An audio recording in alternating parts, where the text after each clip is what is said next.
Un elfe? Tu pensais que c'était le grand frère de Louison?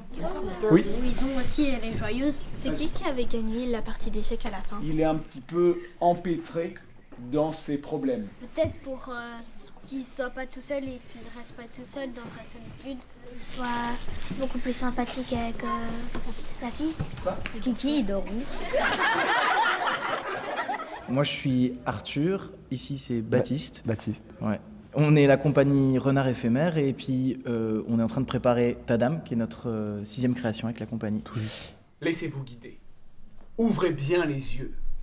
Bienvenue dans un monde de magie. On présente une étape de lecture de notre spectacle. Donc on a accueilli combien de classes? 4 classes. 4 classes, Quatre classes de primaire qui sont venues voir la lecture, avec qui on a pu discuter pour voir comment ils ont reçu la thématique et aussi comment ils imaginent la suite du spectacle. Est-ce qu'ils comprennent l'histoire déjà? Ça, c'est hyper important, parce que s'ils comprennent pas...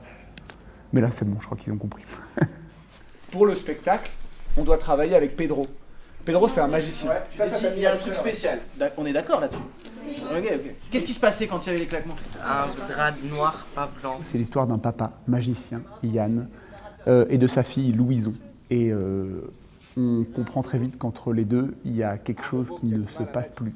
Quand Louison n'est pas là, Kiki arrive et joue aux échecs avec Yann. Tout le spectacle, ça va être comment Louison va pouvoir faire en sorte de mieux retrouver son père, quitte à braver les interdits, quitte à aller là où elle n'a pas le droit d'aller, pour comprendre mieux qui est son père.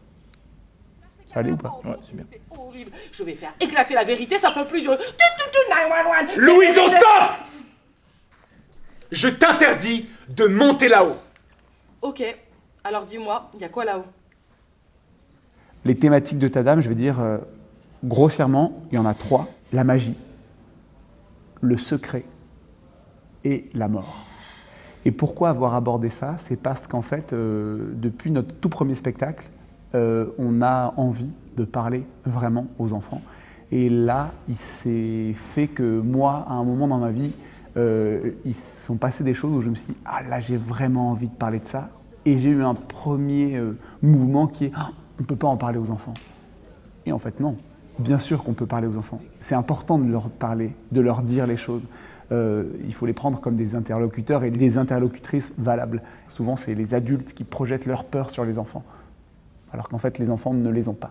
Donc dans le spectacle, c'est un peu ça aussi le sujet, c'est comment un père n'arrive pas à communiquer avec sa fille, et donc comment il peut finalement communiquer avec elle, et se rendre compte que quand un enfant sent les choses, il ne les a pas entendues, mais il les perçoit quand même. Ça ne veut pas dire qu'il n'y a rien de secret. Ça veut dire que quand le secret empêche, quand le secret abîme, il est l'occasion vraiment de commencer à en parler, quoi. Ce secret-là que le père a, est-ce que c'est mieux qu'il l'ait dit ou pas? Il y aura plus de confiance après, si on se dit pas tout. Il aurait dû attendre un petit peu, mais pas trop longtemps non plus. Il a attendu trop longtemps, à mon avis. On aime vraiment penser nos spectacles comme des sorties de cadre et aussi avec des niveaux de lecture différents. On a eu ça sur Foxy's, notre précédent spectacle qu'on avait joué la saison passée au Varia. On l'a joué et en sortant, il y a une maman qui a dit « Ah, pendant que ma fille riait, moi je pleurais ». Et c'est le genre d'endroit de point de rencontre. Si en tant que parent, en tant qu'accompagnant, que grand-parent, je prends autant de plaisir, ça veut dire que derrière ce sera un vrai souvenir qu'on va partager ensemble, c'est quelque chose qu'on aura vécu. Si tu as des idées de costumes, n'hésite pas, tu les dessines et tout ça, et après, quand tu auras vu le spectacle, tu pourras réouvrir cette feuille et faire « Ah, Mon idée était mieux. mon idée était mieux que le spectacle ».